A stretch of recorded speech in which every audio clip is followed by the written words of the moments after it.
एक थी सरुमा, असम की लोक कथा। असम के ग्वालपाड़ा जिले में एक नदी के किनारे लक्ष्मी नंदन साहूकार रहता था।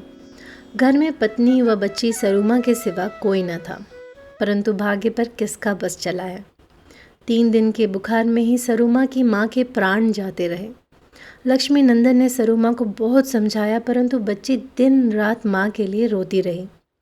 लक्ष्मी नंदन के चाचा ने उपाय सुझाया, क्यों ना तुम दूसरा विवाह कर लो, बच्ची को माँ भी मिल जाएगी, तुम्हारा घर भी संवर जाएगा। साहूकार ने सोच विचार कर दूसरे विवाह का फैसला कर लिया। सरुमा की सौतेली माँ का स्वभाव अच्छा ना था। साहूकार को राजा के काम से कुछ महीने के लिए बाहर जाना पड़ा। उसके घर से निकलते ही माँ ने सरुमा के हाथ में मछली पकड़ने की टोकरी थमाकर कहा, चल अच्छी अच्छी खवाई मछलियाँ पकड़ कर ला। बेचारी छोटी सी सरुमा को मछलियाँ पकड़ने नहीं आती थी। वह नदी किनारे बैठकर रोने लगी। तभी पानी में हलचल हुई और एक सुनहरी मछली ने पानी से सिर निकाला। सरुमा बिटिया, मैं तुम्हारी माँ हूँ, तुम रोती क्यों हो? उसकी बात सुनकर मछली ने उसे खाने को भोजन दिया और उसकी टोकरी मछलियों से भर दी। विमाता को पता लगा तो उसने सरुमा को नदी पर जाना बंद करवा दिया। एक दिन चिलचिलाती धूप में उससे बोली, चलो सारे बाग को पानी दो। भूखी प्यासी सरुमा पेड़ के नीचे बैठी रो रही थी। उसकी मरी हुई माँ एक तोते के रूप में आई। उसने सरुमा को मीठे मीठे फल खाने को दिए और रोज़ आने को कहा। विमाता तो सरुमा को भोजन देती नहीं थी। सरुमा रोज़ पेड़ के नीचे बैठ जाती और तोता उसे मीठे मीठे फल खिलाता। सौतेली माँ ने यह बात सुनी तो वह पेड़ ही कटवा दिया। सरुमा का बाग में जाना भी बंद हो गया। फिर उसकी माँ एक गाय के रूप में आने लगी। सौतेली माँ ने देखा कि सरुमा तो दिन रात मोटी हो रही है। उसने पता लगाया कि एक गाय रोज़ सरुमा को अपना दूध पिलाती है।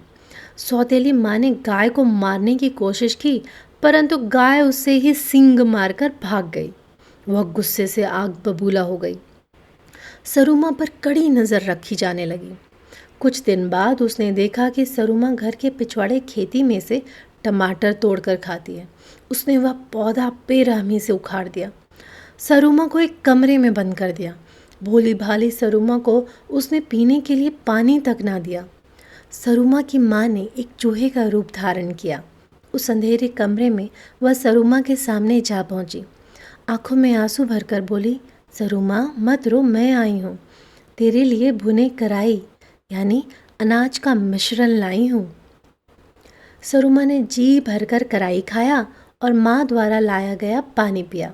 बंद कमरे में भी सरुमा फल फूल रही है, यह देखकर सौतेली माँ ने उसे जान से मारने का निश्चय कर लिया।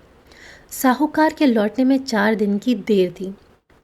सरुमा की माँ ने उसे ऐसे वस्त्र दिए जिसे पहनकर वह सुरक्षित हो गई। उन वस्त्रों पर तलवार के वार का असर नहीं होता था। सौतेली माता का हर वार खाली गया। साहूकार लौटा तो सरुमा के लिए बहुत सा सामान लाया। वह सरुमा को पुकारने लगा। तभी कमरे में से आवाज़ आई, अगर सरुमा के प्राण बचाना चाहते हो तो नई माँ को धक्के देकर निकालो। लक्ष्मी नंदन ने सरुमा से सारी पिछली बातें सुनी तो उसे पत्नी पर बड़ा गुस्सा आया। जो ही वह बाजार से लौटी तो लक्ष्मी नंदन ने उसे घर में घुसने नहीं दिया। वह रोती कलपती अपनी माँ के घर लौट गई। सरुमा अपने पिता के साथ सुख से रहने लगी। उस दिन के बाद माँ की आत्मा फिर नहीं आई।